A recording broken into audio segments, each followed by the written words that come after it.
믿고 있던 것들이 한순간에 산산조각 나는 경험을 해본 적 있나요? 64 김수영 씨의 그날 밤 모든 게 달라졌다고 합니다. 한 남자를 알면 알수록 그녀 마음속 불안이 커져갔다네요. 여러분, 오늘의 사연은 조금 다릅니다. 솔직히 끝까지 그 이야기를 들려드릴 수 있을지도 모르겠네요.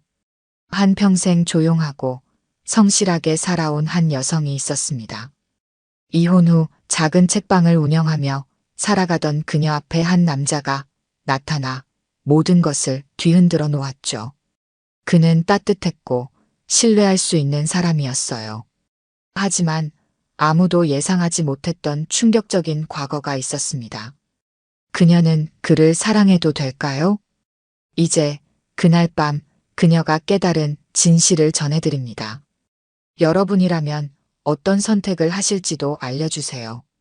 본격적으로 계속하기 전에 구독과 좋아요 꼭 눌러주시고 매일 배달되는 사연 들어보세요. 알림 설정까지 해두시면 이야기가 올라오자마자 들으실 수 있답니다. 여러분들의 응원은 사연 제작에 정말 큰 힘이 됩니다. 늦가을의 차가운 비가 내리던 밤이었습니다.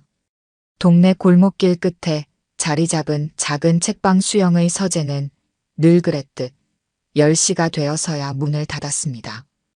김수영은 마지막 손님이 나간 후 책장을 정리하며 하루를 마무리했습니다.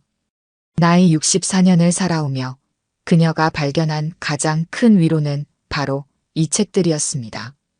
30년간의 교직 생활을 마치고 은퇴한 후 그녀는 모아둔 퇴직금으로 이 작은 책방을 열었습니다.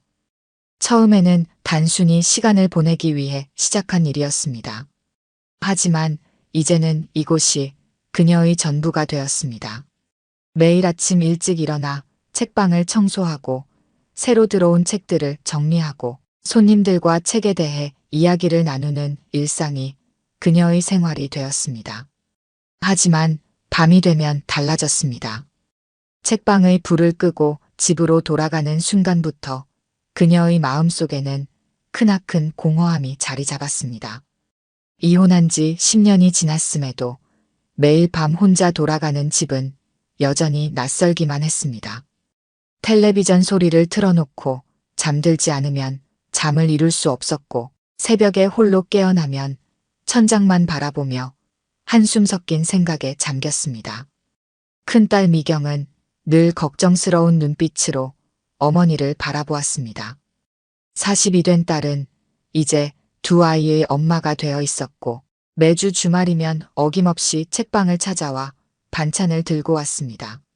엄마, 우리 집에서 같이 살면 안 돼요? 아이들도 할머니랑 살고 싶다고 하는데. 하지만 수영은 늘 같은 대답을 했습니다. 난 여기가 편해. 걱정하지 마. 작은 아들 준영은 바쁜 회사 생활 탓에 한 달에 한 번 정도 얼굴을 비추었습니다. 35의 나이에 대기업 과장으로 승진했지만 야근과 회식에 시달리느라 어머니를 자주 찾아오지 못하는 것이 늘 마음에 걸렸습니다.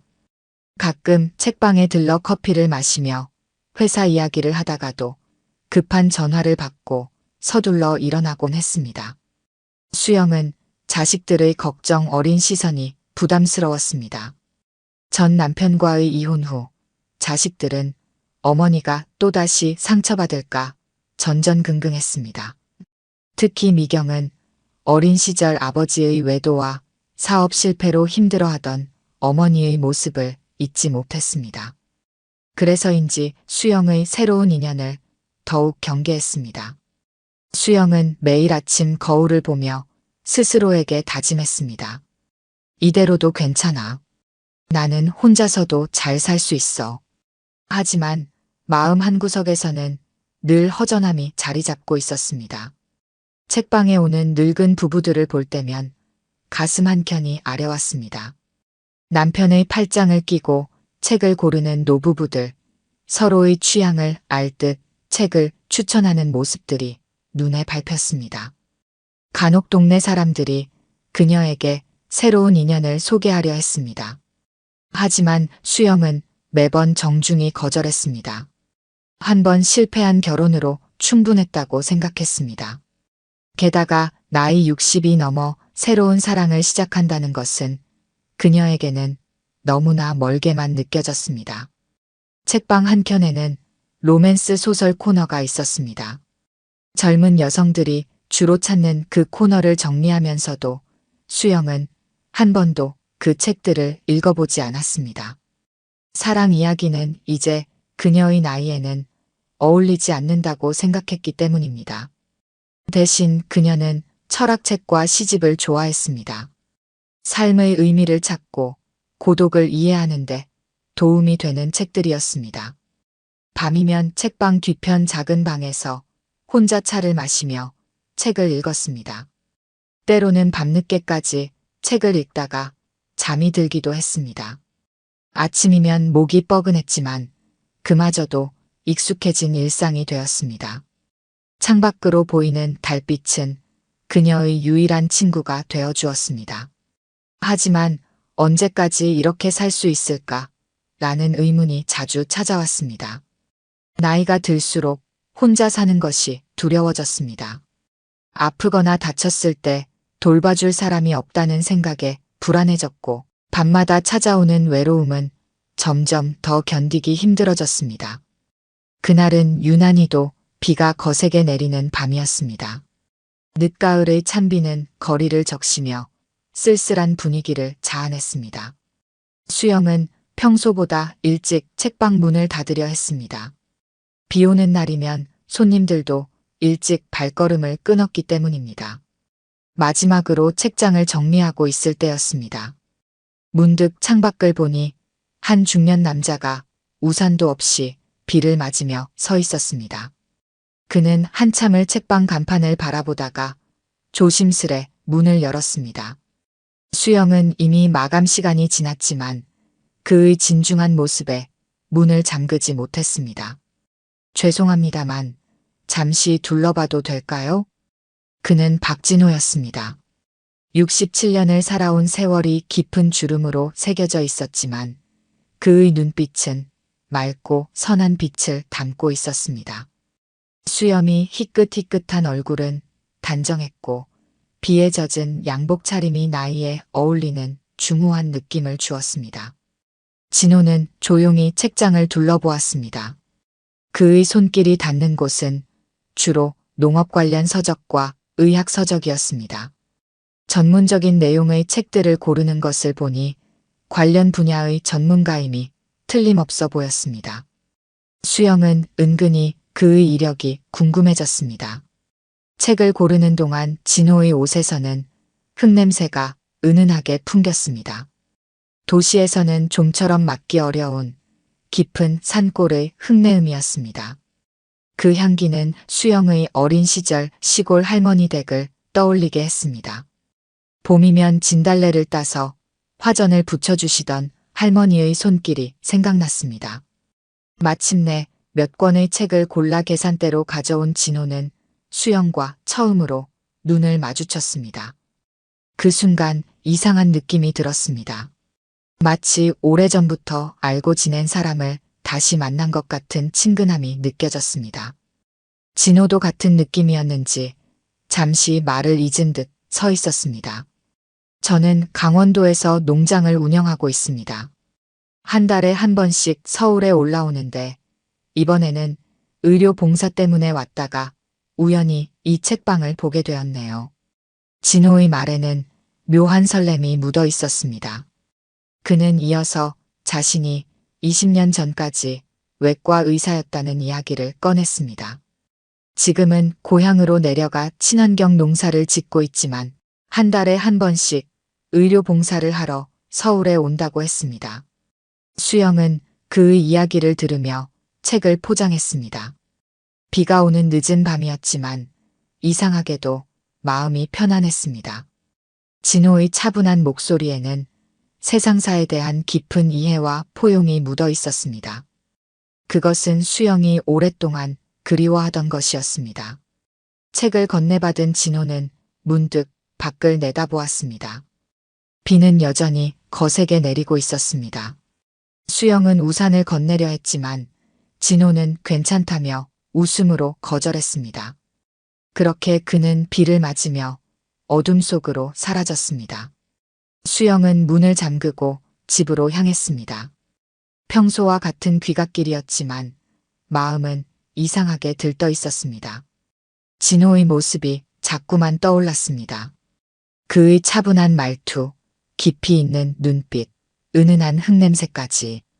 그날 밤 수영은 오랜만에 텔레비전 소리 없이도 잠을 이룰 수 있었습니다. 빗소리를 들으며 잠이 들었고 꿈속에서도 진호의 모습이 아른거렸습니다. 마치 오래전부터 기다려온 사람을 만난 것 같은 설렘이 가슴 한켠에 자리 잡았습니다. 다음 날 아침 책방 문을 열러 나온 수영은 놀라운 광경을 마주했습니다. 문 앞에는 정성스럽게 포장된 사과 바구니가 놓여 있었습니다. 붉은 사과들은 마치 보석처럼 반짝였고 그 향기가 아침 공기를 가득 채웠습니다. 바구니에는 작은 쪽지가 하나 놓여 있었습니다. 어제 늦은 시간에 책을 살 수 있게 해주셔서 감사합니다. 제가 직접 기른 사과입니다. 강원도의 맑은 공기와 깨끗한 흙에서 자란 사과라 더욱 달콤합니다. 다음 달에 다시 찾아뵙겠습니다. 수영은 쪽지를 읽고 또 읽었습니다. 진호의 정성이 담긴 사과 하나를 베어 물자 달콤한 과즙이 입안 가득 퍼졌습니다. 그 맛은 마치 첫사랑의 설렘처럼 달콤하고도 싱그러웠습니다. 60이 넘은 나이에 찾아온 이 낯선 감정을 어떻게 받아들여야 할지 혼란스러웠지만 한편으로는 가슴이 따뜻해지는 것을 느낄 수 있었습니다. 한 달이 지나고 진호는 약속대로 다시 책방을 찾아왔습니다. 이번에는 따뜻한 햇살이 비치는 오후였습니다. 진호는 이전보다 더 밝은 얼굴로 책방 문을 열었고 수영은 그를 보자마자 자연스레 미소를 지었습니다. 진호는 이번에도 농업서적과 의학서적을 골랐습니다. 책을 고르는 동안 수영은 계피차를 준비했습니다. 두 사람은 책방 뒤편 작은 테이블에 앉아 차를 마시며 이야기를 나누었습니다. 진호는 농장에서의 일상을 들려주었고 수영은 책방에서 있었던 재미있는 일들을 이야기했습니다. 그렇게 한 달에 한 번씩 만남이 이어졌습니다. 어느새 진호의 서울 방문은 수영의 일상에서 가장 기다려지는 순간이 되었습니다. 진호가 오는 날이면 수영은 아침 일찍 일어나 책방을 꼼꼼히 청소하고 그가 좋아하는 계피차를 미리 준비해 두었습니다. 여름이 되자 진호는 수영을 자신의 농장으로 초대했습니다. 처음에는 망설였지만 수영은 용기를 내어 그의 초대를 받아들였습니다. 강원도의 작은 마을에 자리 잡은 진호의 농장은 그녀의 상상 그대로였습니다. 푸른 사과나무가 늘어선 과수원과 정갈하게 정리된 텃밭, 멀리 보이는 산자락까지 모든 것이 평화로웠습니다. 진호는 수영에게 농장을 구석구석 보여주었습니다. 직접 가꾼 채소들을 따서 점심을 준비했고 사과나무 아래 놓인 평상에서 오후를 보냈습니다. 그날 처음으로 진호는 자신의 과거를 더 자세히 털어놓았습니다. 20년 전 의료사고로 모든 것을 잃고 이곳에 정착하게 된 이야기, 홀로 된 후 자식들을 키우며 보낸 시간들을 이야기했습니다. 하지만 평화로운 시간도 잠시였습니다. 어느 날 수영의 큰딸 미경이 갑자기 책방을 찾아왔습니다. 동네 사람들로부터 어머니가 누군가를 만난다는 소식을 들었다는 것입니다. 미경은 어머니의 새로운 관계를 알게 된 충격과 분노로 떨리는 목소리였습니다. 엄마, 도대체 무슨 생각이세요? 이제 와서 무슨 연애예요? 그 사람이 어떤 사람인지는 알아보기는 하셨어요? 미경의 말은 계속되었습니다. 아버지와의 이혼 후 힘들어하던 어머니의 모습, 밤마다 울면서 보내던 시간들, 그 모든 것을 자신이 지켜봤다고 했습니다. 이제 겨우 안정을 찾은 어머니가 또다시 상처받을까봐 걱정된다고 했습니다. 소문은 빠르게 퍼졌습니다. 동네 사람들은 수영의 새로운 관계에 대해 이러쿵저러쿵 이야기했습니다. 누군가는 진호가 의사 출신이라는 것에 감탄했고 또 누군가는 의료사고를 일으킨 사람이라며 경계해야 한다고 했습니다. 진호의 자녀들도 이 소식을 듣게 되었습니다. 특히 큰아들은 아버지가 타인의 시선에 상처받을까 걱정되었습니다. 아버지가 의료사고의 진실을 밝히지 못한 채 고향으로 내려온 것도 결국은 자신들을 위해서였다는 것을 알고 있었기 때문입니다. 수영은 깊은 고민에 빠졌습니다. 진호와의 만남은 그녀에게 너무나 소중했습니다. 오랜 시간 잊고 있었던 설렘과 행복을 다시 느끼게 해준 사람이었습니다. 하지만 자식들의 걱정도 이해가 되었습니다. 특히 미경이 보여주는 극심한 거부감은 그녀의 마음을 무겁게 했습니다. 진호 역시 쉽지 않은 상황이었습니다. 그는 수영에게 자신의 과거에 대해 모두 털어놓지 못했습니다. 의료사고의 진실, 그리고 그로 인해 자신이 겪어야 했던 고통스러운 시간들. 그것을 이야기하는 것이 수영에게 또 다른 부담이 될까봐 망설였습니다. 어느 날 저녁 수영은 혼자 책방 뒤편에 앉아 깊은 생각에 잠겼습니다. 창밖으로 보이는 달빛이 그날따라 유난히 쓸쓸해 보였습니다. 이제 와서 사랑을 시작하는 것이 옳은 걸까? 자식들의 반대를 무릅쓰고 이 관계를 이어가도 되는 걸까? 끝없는 고민이 이어졌습니다.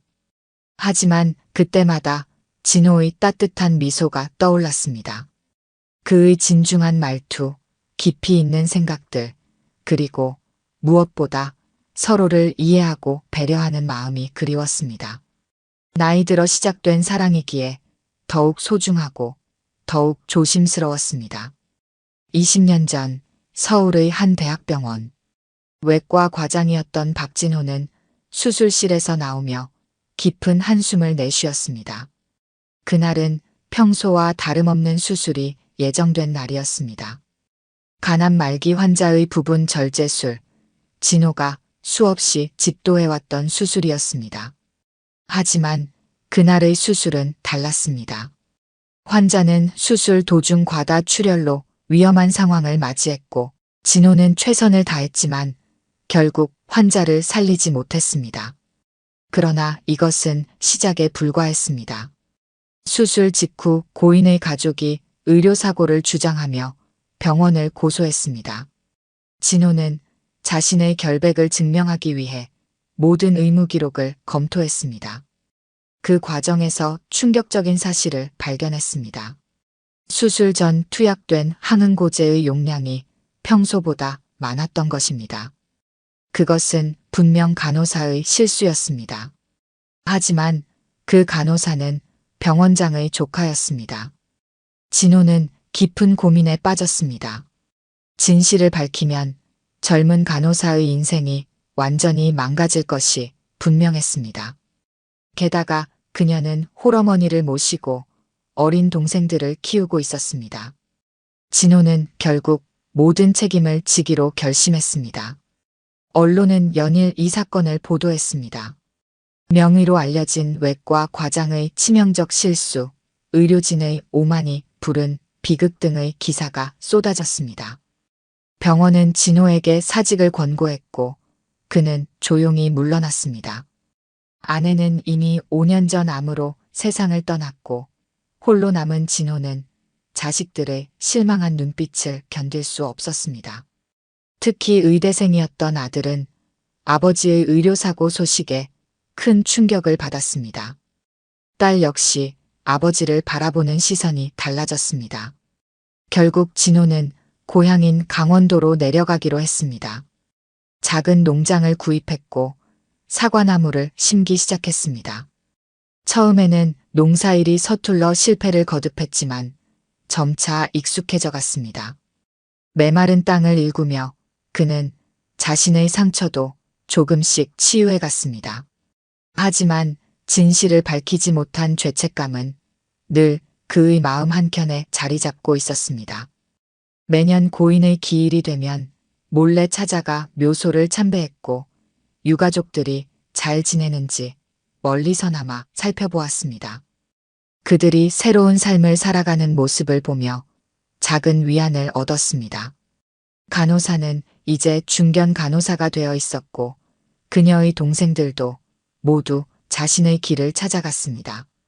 진호는 자신의 선택이 적어도 한 가정을 지켜냈다는 생각에 위로를 받았습니다. 하지만 그 대가로 자신의 명예와 가족과의 관계를 잃어야 했습니다. 그렇게 20년의 세월이 흘렀습니다. 진호는 조용히 농사를 지으며 살았습니다. 한 달에 한 번씩 서울의 무료 진료소에서 봉사활동을 하는 것이 유일한 낙이었습니다. 그곳에서 만나는 환자들을 돌보며 의사로서의 초심을 잃지 않으려 노력했습니다. 그러던 어느 날 우연히 들른 책방에서 수영을 만났습니다. 그녀의 맑은 눈빛과 따뜻한 미소에 진호는 오랜만에 가슴이 떨렸습니다. 하지만 동시에 두려움도 컸습니다. 자신의 과거를 알게 되면 그녀도 등을 돌리지 않을까, 그런 불안감이 늘 따라다녔습니다. 수영과 가까워질수록 진호의 고민은 깊어졌습니다. 그녀에게 모든 것을 털어놓고 싶었지만 그러면 그녀마저 잃게 될까 두려웠습니다. 게다가 수영의 딸이 자신의 과거를 조사하고 있다는 소식을 들었습니다. 언젠가는 모든 것이 밝혀질 것이라는 불안감이 그를 짓눌렀습니다. 밤이면 진호는 농장 뒤편 언덕에 올라 별을 보며 생각에 잠겼습니다. 수영이라는 사람을 만나고 나서 자신의 인생이 다시 의미를 찾아가는 것 같았습니다. 하지만 과거의 무게는 여전히 무거웠고 그 진실을 영원히 숨길 수는 없다는 것도 알고 있었습니다. 이제 진호는 결단을 내려야 했습니다. 수영에게 모든 것을 고백하고 그녀의 선택을 기다릴 것인가, 아니면 이대로 그녀와의 관계를 정리할 것인가. 매일 밤 고민은 깊어만 갔습니다. 가을이 깊어가던 어느 날 아침이었습니다. 진호의 농장에는 사과 수확이 한창이었습니다. 수영은 주말마다 농장을 찾아와 수확을 도왔습니다. 높은 가지에 달린 사과를 따다가 비틀거리는 수영의 허리를 진호가 조심스레 잡아주었습니다. 그 순간 두 사람은 서로의 눈을 마주보았고 더 이상 서로를 부정할 수 없다는 것을 깨달았습니다. 진호는 그날 저녁 수영을 농장 뒤편 언덕으로 데려갔습니다. 노을이 지는 하늘은 마치 붉은 사과처럼 물들어 있었습니다. 그곳에서 진호는 조심스럽게 청혼을 했습니다. 반지도 화려한 이벤트도 없었지만 그의 진심 어린 고백은 수영의 마음을 울렸습니다. 하지만 행복한 순간도 잠시였습니다. 그날 밤 서울로 돌아가던 진호는 한적한 시골길에서 교통사고를 당했습니다. 급커브 구간에서 마주오던 차량이 중앙선을 침범했고 진호의 차는 가드레일을 들이받았습니다. 사고 소식을 들은 수영은 한밤중에 택시를 타고 달려갔습니다. 병원 응급실은 차갑고 무거운 공기로 가득했습니다. 수영은 진호의 가족이 아니라는 이유로 면회조차 할 수 없었습니다.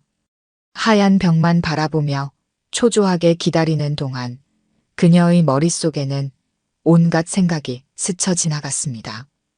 이제 막 시작하려던 새로운 삶, 그리고 또다시 찾아온 이별의 불안감. 진호의 아들이 응급실에 도착했습니다. 의사인 그는 아버지의 상태를 정확히 파악했습니다. 다행히 생명에는 지장이 없었지만 전신에 걸친 타박상과 늑골, 골절로 한동안 움직이기 어려울 것이라는 진단이었습니다. 수영은 병원 복도를 서성이며 밤을 지새웠습니다. 새벽녘 진호가 마침내 의식을 되찾았다는 소식이 전해졌습니다. 하지만 여전히 가족이 아닌 그녀는 병실에 들어갈 수 없었습니다. 그때 뜻밖의 일이 벌어졌습니다. 진호의 아들이 수영에게 다가온 것입니다. 아버지께서 계속 어머니를 찾으십니다. 들어가 보시겠습니까? 그 말에는 묘한 인정과 수용의 뜻이 담겨 있었습니다. 수영이 병실에 들어서자 진호는 희미한 미소를 지었습니다. 온몸이 붕대로 감겨 있었지만 그의 눈빛만은 따뜻했습니다. 첫마디가 수영 씨, 보고 싶었어요 였습니다. 그 말에 수영은 참았던 눈물을 쏟고 말았습니다. 이 사고를 계기로 두 사람의 관계는 새로운 국면을 맞이했습니다. 진호의 자녀들은 아버지를 진심으로 걱정하고 사랑하는 수영의 모습을 보며 마음을 열기 시작했습니다. 특히 아들은 의사로서 아버지의 과거 의료사고에 대해 늘 의구심이 있었는데 이제는 그 진실을 알고 싶어 했습니다. 병원에서의 한 달은 그렇게 흘러갔습니다. 수영은 매일 병원을 찾아 진호의 식사를 챙기고 책을 읽어주었습니다. 때로는 농장 이야기로 그를 웃게 만들었고 때로는 조용히 손을 잡은 채 창밖을 바라보았습니다. 그 시간 동안 두 사람의 사랑은 더욱 깊어졌습니다. 퇴원을 앞두고 진호는 수영에게 청혼을 다시 했습니다. 이번에는 자녀들이 지켜보는 가운데였습니다. 수영은 망설임 없이 고개를 끄덕였고 병실은 조용한 축하 분위기에 휩싸였습니다. 진호의 딸은 눈시울을 붉히며 수영의 손을 잡았고 아들은 조용히 미소를 지었습니다. 하지만 아직 넘어야 할 산이 남아 있었습니다. 수영의 자녀들, 특히 큰딸 미경의 반대는 여전했습니다. 더구나 의료사고의 진실이 밝혀지지 않은 상황에서 결혼을 서두르는 것은 위험할 수 있었습니다. 수영은 이제 진호와 함께 이 모든 것을 헤쳐나가야 했습니다. 그날 밤 수영은 병실 의자에 앉아 잠든 진호를 바라보았습니다. 그의 주름진 얼굴에는 세월의 무게가 고스란히 담겨 있었습니다. 하지만 수영은 결심했습니다. 이제는 이 사람을 지키고 싶다고, 함께 새로운 삶을 시작하고 싶다고. 나이가 들어 시작된 사랑이기에 더욱 소중하고 더욱 깊이 있는 사랑이 될 것이라고 믿었습니다. 진호가 퇴원하고 한 달이 지났습니다. 두 사람의 결혼 소식이 알려지자 양가 자녀들은 각자의 입장에서 걱정을 쏟아냈습니다. 특히 재산 문제를 둘러싼 갈등이 수면 위로 떠올랐습니다. 수영의 큰딸 미경은 변호사를 소개해주겠다며 결혼 전 모든 것을 서류로 정리하자고 제안했습니다. 처음에 수영은 서운했습니다. 사랑으로 시작하는 결혼인데 왜 이렇게 차갑게 접근해야 하는지 이해할 수 없었습니다. 하지만 진호는 의외로 흔쾌히 미경의 제안을 받아들였습니다.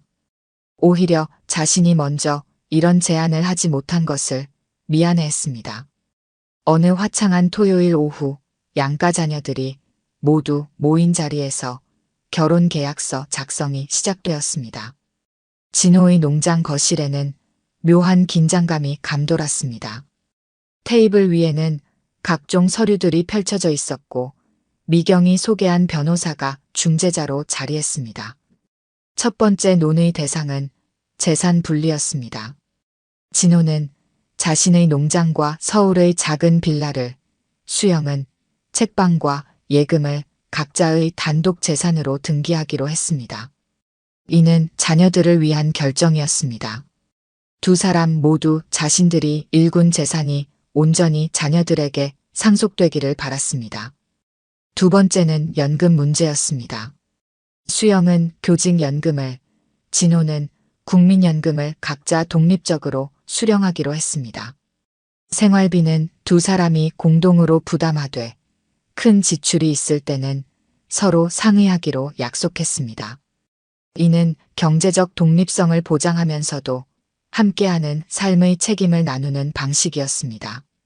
세 번째로 주거 공간에 대한 논의가 이어졌습니다. 평소에는 진호의 농장에서 지내되 한 달에 일주일은 수영의 책방이 있는 서울에서 보내기로 했습니다.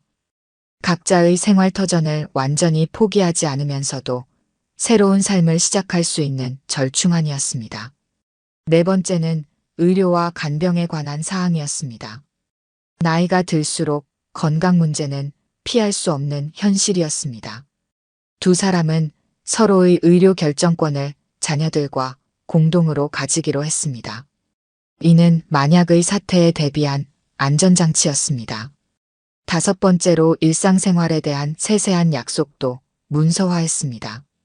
농장 운영과 책방 운영은 각자의 영역으로 두되 서로 도움이 필요할 때는 적극적으로 협력하기로 했습니다. 특히 진호는 책방에 농산물 직거래 코너를 만들자는 아이디어를 제안했고 수영은 농장에 작은 도서관을 꾸미자는 의견을 냈습니다. 마지막으로 이혼 시의 재산 분할에 대해서도 명확히 정리했습니다. 물론 두 사람 모두 이런 상황을 바라지 않았지만 자녀들의 강력한 요청이었습니다. 결혼 후 새로 취득하는 재산은 공동 명의로 하되 기존 재산은 철저히 분리하기로 했습니다.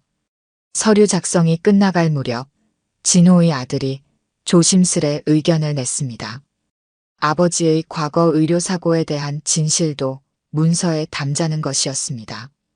순간 모두가 긴장했지만 진호는 고개를 끄덕였습니다.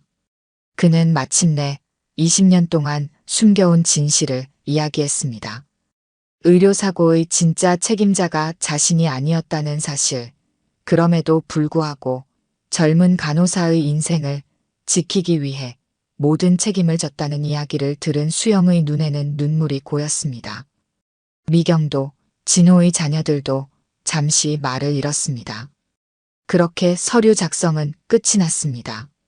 형식적인 문서 작성이 시작되었지만 오히려 이 과정을 통해 두 가족은 서로를 더 깊이 이해하게 되었습니다. 계약서에는 법적인 내용만 담겨 있었지만 그 이면에는 서로에 대한 배려와 존중이 깃들어 있었습니다. 저녁이 되어 자녀들이 모두 돌아간 후 수영과 진호는 농장 마당의 평상에 나란히 앉았습니다.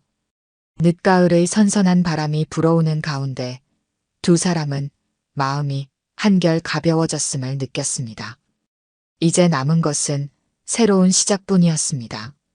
결혼식 날 아침, 진호의 농장은 늦가을의 청명한 하늘을 머리에 이고 있었습니다. 사과나무 가지마다 하얀 리본이 매달렸고 농장 입구부터 이어진 오솔길에는 촛불이 켜져 있었습니다.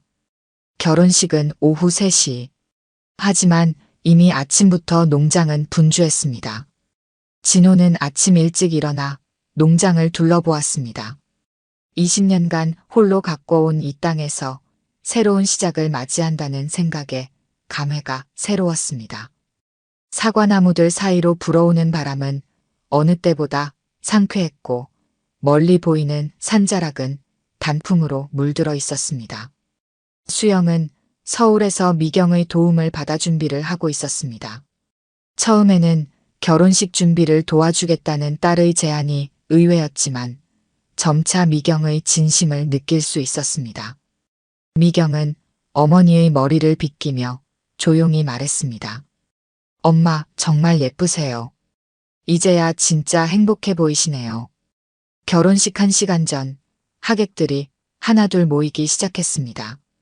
평소 진호가 무료 진료를 해주던 마을 노인들, 수영의 책방 단골 손님들, 그리고 양가의 가까운 친지들이었습니다. 화려한 결혼식장은 아니었지만 사과나무 아래 마련된 의자들은 금세 채워졌습니다. 예식이 시작되기 직전 뜻밖의 손님이 찾아왔습니다. 20년 전 의료사고 당시의 간호사였습니다. 그녀는 진호에게 깊이 고개를 숙였습니다. 그동안 자신 때문에 고생하셨다는 말과 함께 이제는 자신이 그 진실을 밝히고 싶다고 했습니다. 하지만 진호는 고개를 저었습니다. 이제는 그런 것이 중요하지 않습니다. 당신도 이제 행복하시길 바랍니다. 오후 3시 결혼식이 시작되었습니다. 수영은 미경의 부축을 받으며 사과나무 사이로 난길을 걸어왔습니다. 진호는 아들과 함께 서서 그녀를 기다렸습니다. 하얀 원피스를 입은 수영의 모습은 마치 첫사랑을 만난 소녀 같았습니다. 주례는 진호의 오랜 의사 동료가 맡았습니다. 그는 나이 들어 시작하는 사랑의 아름다움에 대해 이야기했습니다. 서로의 부족한 점을 채워주고 깊이 이해하며 평생의 동반자가 되어줄 것을 약속하는 순간이었습니다. 하객들 앞에서 두 사람은 서약을 읽었습니다. 진호는 떨리는 목소리로 말했습니다. 이제 남은 인생, 당신과 함께하고 싶습니다. 늦게 찾은 사랑이기에 더욱 소중하게 지키겠습니다. 수영도 눈시울을 붉히며 답했습니다. 당신의 따뜻한 마음을 느낄 수 있어 행복합니다. 함께 걸어가는 길이 험하더라도 끝까지 손을 잡고 가겠습니다. 식이 끝나고 진호의 농장에서 작은 피로연이 열렸습니다. 마을 사람들이 준비한 음식들로 테이블이 채워졌고 수영의 책방 손님들이 가져온 케이크도 놓였습니다. 술잔이 오가는 사이 두 가족은 자연스럽게 하나가 되어갔습니다. 특히 미경과 진호의 아들은 처음으로 진솔한 대화를 나누었습니다. 서로의 부모님을 걱정하는 마음이 같았다는 것을 알게 되었고 앞으로는 한 가족으로서 서로를 도와주기로 약속했습니다. 진호의 딸도 수영에게 다가와 이제 엄마라고 불러도 될까요? 라고 조심스레 물었습니다. 저녁이 되자 하객들은 하나둘 돌아갔습니다. 농장에는 은은한 조명만이 켜져 있었고 사과나무 사이로 달빛이 스며들었습니다. 두 사람은 마당에 놓인 평상에 앉아 조용히 밤하늘을 바라보았습니다. 수영은 문득 책방에서 진호를 처음 만났던 날을 떠올렸습니다. 그때는 미처 알지 못했습니다. 비 오는 밤에 우연히 만난 그 사람이 자신의 인생에 이토록 큰 행복을 가져다 줄 것이라는 사실을. 진호도 같은 생각이었습니다. 20년간의 고독이 이렇게 아름다운 결실을 맺을 것이라고는 상상도 하지 못했다고 말했습니다. 밤이 깊어갈수록 농장은 고요해졌습니다. 하지만 두 사람의 마음속에는 따뜻한 불빛이 켜져 있었습니다. 이제 시작될 새로운 삶에 대한 기대와 설렘으로 가득했습니다. 하객들이 모두 떠난 후 농장은 깊어가는 가을밤의 고요 속에 잠겼습니다. 달빛은 사과나무 가지 사이로 은은하게 스며들었고 늦가을의 서늘한 바람이 두 사람의 뺨을 스쳤습니다. 수영은 아직도 하얀 원피스 차림이었고 진호는 검은 정장을 입은 채였습니다. 진호는 수영의 손을 잡고 농장 안쪽으로 걸어갔습니다. 그곳에는 그가 몰래 준비해둔 작은 정원이 있었습니다. 달빛 아래 수국과 장미가 피어 있었고 작은 분수대에서는 물소리가 잔잔하게 흘렀습니다. 수영은 놀라움을 감추지 못했습니다. 이런 아름다운 공간이 있었다는 것을 전혀 몰랐기 때문입니다. 당신을 위해 준비했어요. 봄부터 하나하나 갖고 왔죠. 진호의 목소리는 떨렸습니다. 그의 손길이 수영의 어깨를 감쌌고 두 사람은 서로의 온기를 느끼며 달빛 아래 서 있었습니다. 수영의 하얀 원피스는 달빛을 받아 은은하게 빛났고 그녀의 하얀 목선은 진호의 시선을 사로잡았습니다. 우리 천천히 시작해요. 수영의 속삭임에 진호는 고개를 끄덕였습니다. 두 사람은 나란히 앉아 서로의 손을 마주 잡았습니다. 젊은 시절과는 다른 더욱 깊이 있는 설렘이 가슴속에서 피어올랐습니다. 진호는 조심스럽게 수영의 머리카락을 쓸어넘겼고 그의 손길에 수영은 눈을 감았습니다.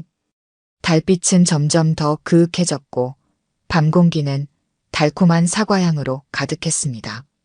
진호는 수영의 귓가에 속삭였습니다. 당신이 내 인생의 마지막 장미라는 걸 알고 있나요? 수영은 대답 대신 진호의 가슴에 머리를 기대었습니다. 그의 심장 소리가 들려왔습니다. 두 사람은 천천히 일어나 농장 안채로 향했습니다. 진호가 특별히 준비한 방에는 은은한 향초가 켜져 있었고 창밖으로 달빛이 스며들었습니다.